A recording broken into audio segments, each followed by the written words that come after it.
Nigeria. This is Viewpoint, and tonight all roads, all interests, all suspicions lead to one state, Anambra State. Now, ahead of the November 8th governorship elections, the political temperature keeps rising. The states are soaring, and the institutions that make or mar democracy are now in the spotlight. Let's start with the numbers. Battle logistics. INEC says it will deploy 24,000 ad hoc staff to manage the election machinery in Anambra State.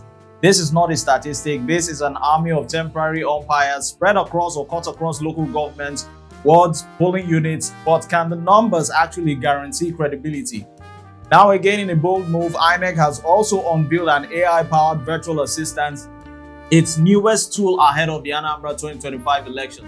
Technology promises transparency, but remember, a tool is only as honest as the hands that actually wield it. And the political class is also watching very closely as Accord Party firing its waning shot, or warning shots rather, declaring all eyes on you, a direct message to the new INEC boss or INEC chief. Deliver a free and fair election or be remembered for failure. But democracy is not just about ballots, it's also about bullets, boots, and barricades. As the Anambra Police Command says, it has no interest in who actually wins, only security. Now that's their story, and now with plans to deploy drones to monitor election day, the state becomes a live feed chessboard of voters, officers, and political actors who trust each other only on paper. Meanwhile, from the center of power in Abuja, pressure is mounting as President Bola Tinubu has reportedly told key actors, this election is your litmus test, a message to those overseeing the process and perhaps to the challenging or to those actually challenging it. And in the partisan trenches, the noise gets louder. One Guba candidate or contender is saying the president will not support anybody outside the APC in the race. So tonight, our question is simple but heavy. Will Anambra witness a free contest of the people, or will it be a choreographed performance of power? INEC is arming itself with staff, with AI, with security, with presidential pressure, with public suspicion. But in the end, only one true test actually matters. Join us shortly as we discover perspectives and embrace dialogue. I'm Odiawa AI.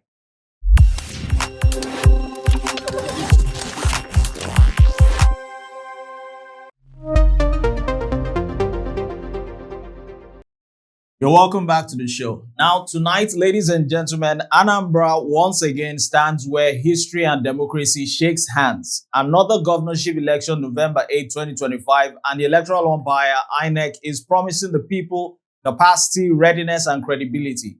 But beyond the promises, beyond the headlines, beyond the choreography of election preparation, lies one true question which all must actually confront. Can the system actually deliver based on its own hype currently? INEC says it will deploy 24,000 ad hoc staff across 5,718 polling units, supported by 540 accredited journalists watching, reporting, and hopefully exposing anomalies in the elections. On paper, this is a logistical orchestra, both in riverine areas, mock accreditation across senatorial districts. This is fine, efficient, fast, of course, digital, very beautiful on paper. The mock exercise across polling units went seamlessly, they say. Beavers walked, results uploaded, voters enlightened, materials ready. According to INEC, the election will start at exactly 8:30 a.m. and end at 2:30 p.m. And no voter in the queue will be disenfranchised. Now, if elections were won by press briefings, Nigeria would have actually had the cleanest democracy so far in Africa. But let's analyze what this really actually means. 24 ad hoc staff is not just a statistic, it's the soul of this election.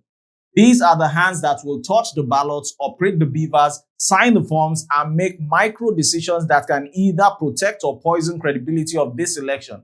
540 journalists is not just a crowd, it's the public lens, because when the cameras stop watching, democracy stops breathing actually. And 5,718 polling units, that is 5,718 opportunities for transparency or for manipulation, for order or for manufactured chaos. PVC collections on the other side is also ongoing, but without data yet. That should be a bit of a worry because participation is the foundation of this legitimate election. If voters don't actually show up, either due to fear, fatigue, or distrust, then all the technology and all the logistics become nothing but an expensive theater of production. On the part of security, the police actually promises neutrality. We've actually heard this countless times. 4 seasons, 4 years, each tenure, each election. Boats and drones are being deployed, prepared, but we all know security can't protect votes or suppress votes either. It deepens or depends on the command or the interest at heart. And on a political note, 16 candidates, one incumbent, and a state where godfathers, federal influence, and party structures are never silent actors in the shadows. This election is not just about who becomes governor, it's about a referendum which is on the credibility of INEC, the competence of beavers, the power of the voters' will, and the future of elections in the southeastern part of Nigeria. Now, if INEC gets it right, confidence will actually grow. If INEC gets it wrong, cynicism deepens and actually democracy will begin to bleed. INEC has shown us the blueprints, the logistics, the technology, and the language is all promising. But Nigeria has never lacked promises, only execution, particularly in election time.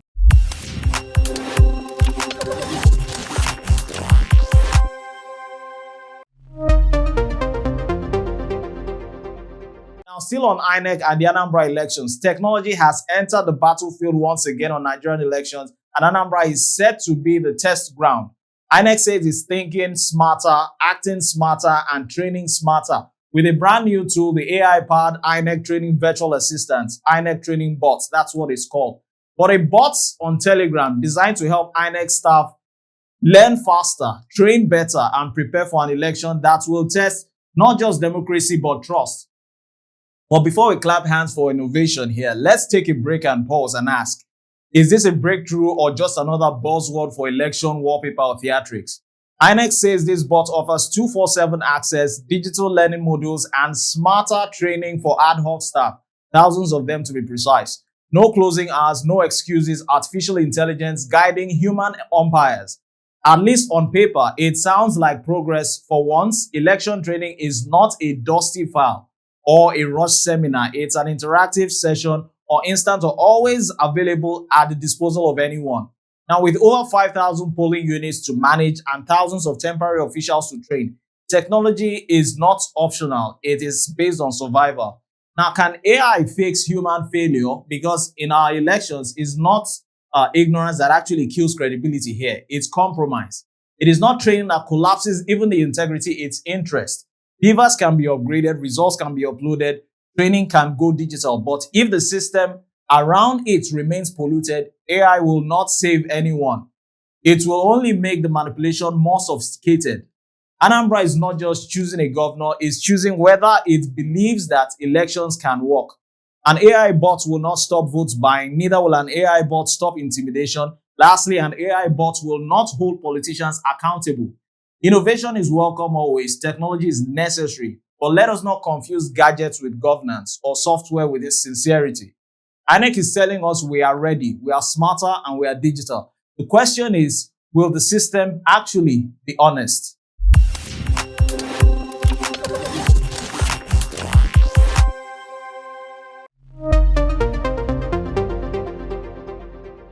All eyes on you. This single sentence is echoing across the southeastern landscape and by extension Nigeria, not directed to any politician or any party, but to only one man, Professor Amupitan, the newly sworn-in INEC chief. And with that phrase, the message from the Accord Party is simple. This time, INEC must not blink an eye.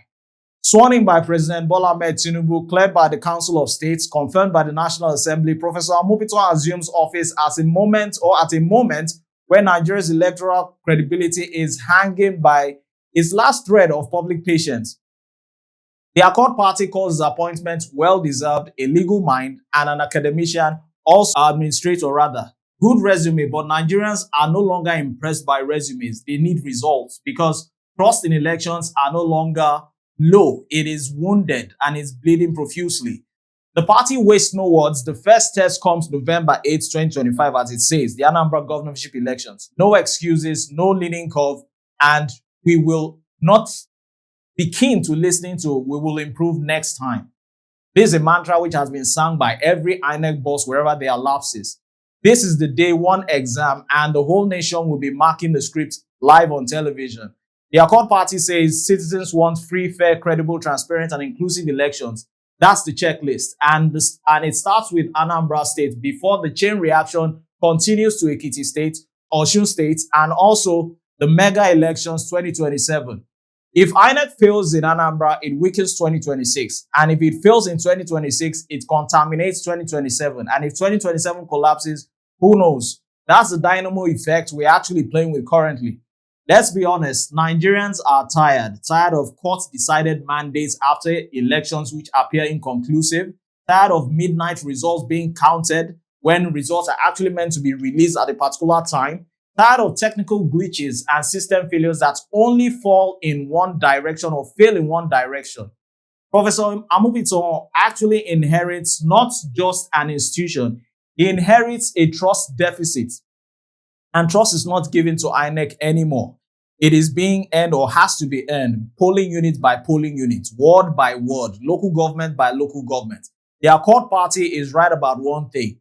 This moment demands courage. Courage to stand up to politicians, courage to tell the presidency no if fairness demands it, and courage to let the people, not power, decide the electoral outcomes.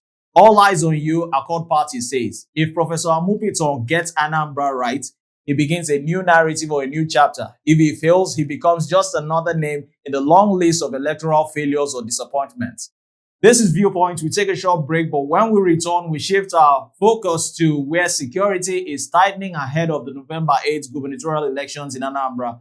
The police commissioner, CP Orutugu, says the police are interested only in security, not who wins. And in a bold move, the command is set to deploy drones to serve as eyes in the sky. Now, could this be a game changer for election transparency? We dig into it, the facts, the implications, and the political temperature on the ground. Join us shortly.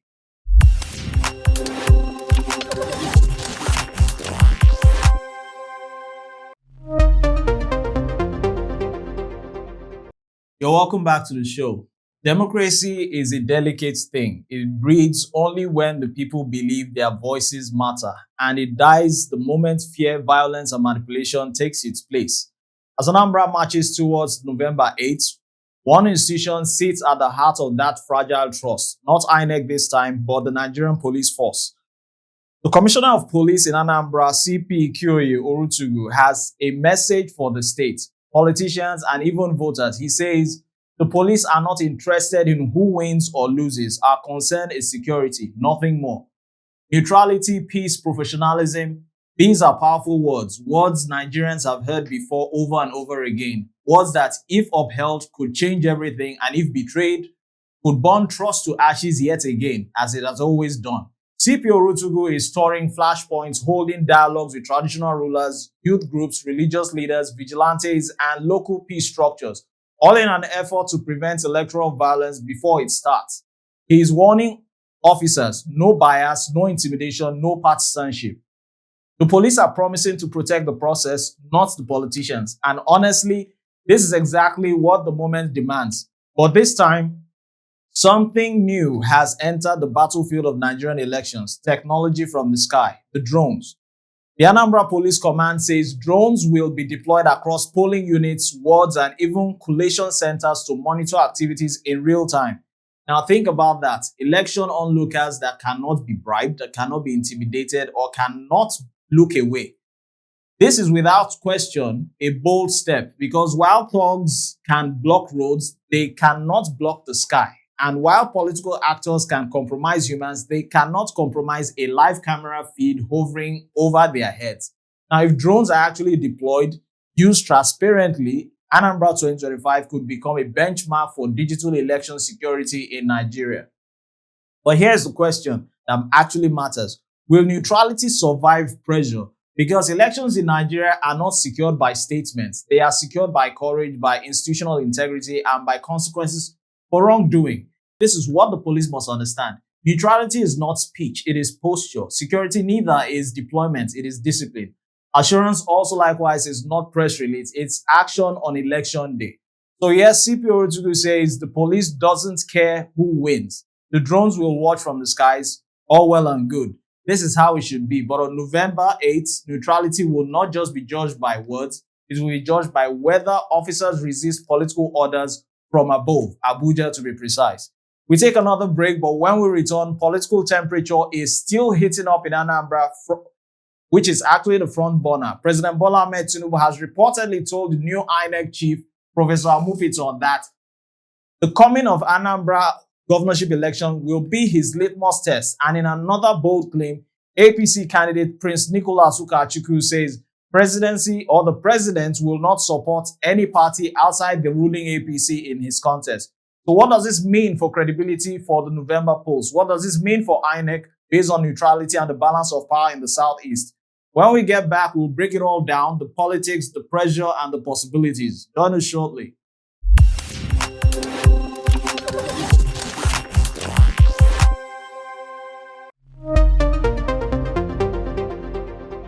Welcome back once again. Nigerian politics, there are elections and then there are moments that shape the soul of democracy. President Bola Tinubu has delivered a challenge, not behind closed doors, not in whispers, but in full glare of the public. And that challenge is directed squarely at one man, Professor Amupitan, the new INEC chief. The message from the president was clear, sharp and heavy with consequence. The Anambra election will be your litmus test. Now, ladies and gentlemen, this is not an ordinary sentence. This is a political prophecy and a public warning wrapped in a single statement. Breaking it down, Professor Amupitan walked into office sworn in, blessed, applauded with all the ceremonial furnishing of state power behind him. But in less than 12 months, he faces his first battlefield, the November 8th Anambra elections. President Tinubu has actually set the tone. Protect the integrity of the process, strengthen INEC's institutional capacity, deliver free, fair, credible elections. Strong words, noble goals, beautiful to the ear. But Nigerians have learned one thing in 25 years of its democracy. Institutions are not judged by speeches. They are judged by outcomes. So here is where the story actually lies. Will Professor Amupitan be a referee of democracy or custodian of political interest? Will INEC under his watch inspire confidence or provoke litigations and chaos? And the same cycle we have seen over and over again. Because when a president tells an INEC chairman, your test is an election in a state where my party is on the ballot, eyebrows ought to be raised, not as accusations, but in vigilance. Let's be honest, Anambra is not just another governorship contest, it's a symbolic stage. The national mood is tense. Voters are skeptical, trust in electoral outcomes are bruised, and now INEC has a new captain. With his first assignment under President Tinubu, who has openly tied his performance to a single election. This is why the stakes are enormous. If the election is credible, INEC gains legitimacy. If it is flawed, INEC collapses under suspicion before Amupitan completes his first year. And if the process appears influenced, even subtly, the credibility of 2027 begins to fall apart before it even arrives. Remember, in Nigeria, perception is not just part of politics. Perception is politics. So yes, Anambra has become Amupitan's litmus test, not because Tinubu said so, but because history will record whether he rose to the occasion or folded under the whole activity.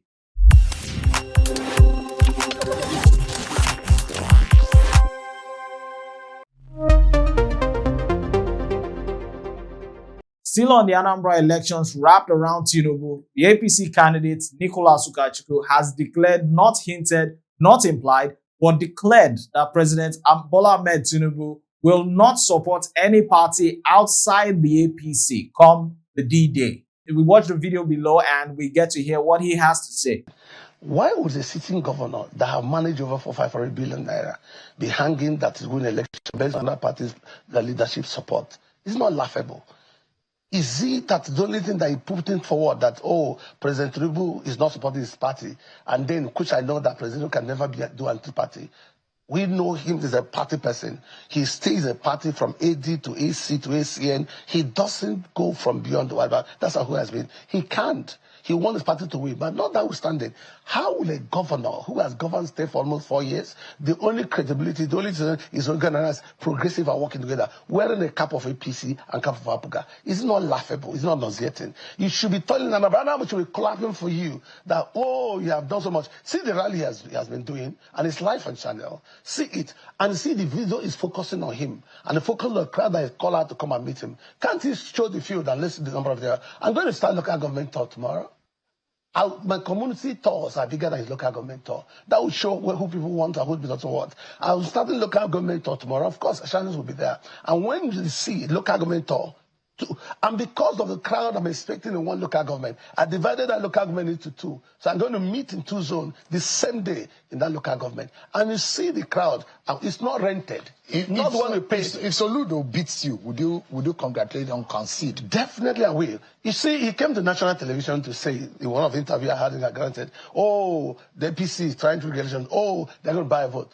But we has alerted all the security agencies. Anyone they see buy vote, they should arrest him. Now, from that video, we must ask the question, is Ukachukwu telling us the truth of politics or exposing a fear at the heart of his decision or this decision? Let's be honest with ourselves. In Nigeria, incumbency, whether at the state level or the federal level, has always cast a long shadow over elections. So when an APC candidate says President Tinubu is a party man, he's not just campaigning, he's sending a message. Abuja is actually on my back. That's what it means. Now, that kind of messaging isn't aimed at voters alone. It's probably aimed at INEC officials, security agencies, party structures, financiers, and undecided political actors who are sitting on the fence waiting for a signal before they jump. In politics, perception is oxygen, and Ukachukwu wants Anambra to believe that he has backing of the biggest oxygen tank in Nigeria today, which is the presidency. But here is the double-edged truth. What sounds like confidence can also be interpreted as overconfidence, and what sounds like support can also be seen as an attempt to frame the election as already influenced. Because if the president is openly expected to side with one candidate, then where's the level playing field? Where is the neutral umpire space? This is where the Ukachukwu statement becomes bigger than the campaign talk. It becomes a test of perception for the entire election. And then comes the mockery of Governor Soludo, who can actually throw some snares. How can a governor for 4 years be banking on another party's leader? Is it not laughable? My community tour is bigger than his local government tour. Now, this is not just political taunting. This is psychological warfare.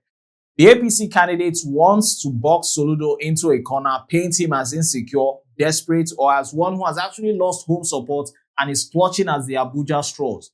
Whether that narrative will work or backfire, that is the battle ahead come November 8th. But here's my own take.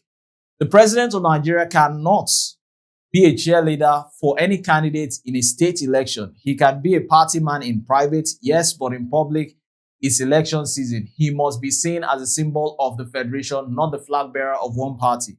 Because if Tinubu is perceived even slightly as throwing his weight behind one candidate, then neutrality actually dies, trust collapses, and the entire election becomes suspicious before the single ballot is cast. And when trust dies in one election, like I earlier said, it bleeds into the next, which is actually the Ekiti, Osun, and ultimately the 2027 general elections. So I will end on this note. Nicholas Ukachukwu has fired a political shot, loud, bold, and intentional. But the consequences of that statement now hang over November 8th, coming weeks. For the presidency, will Tinubu rise above party interests? On the part of INEC, will it prove neutrality or be accused of alignment? On the part of security agencies, will they resist invisible pressures?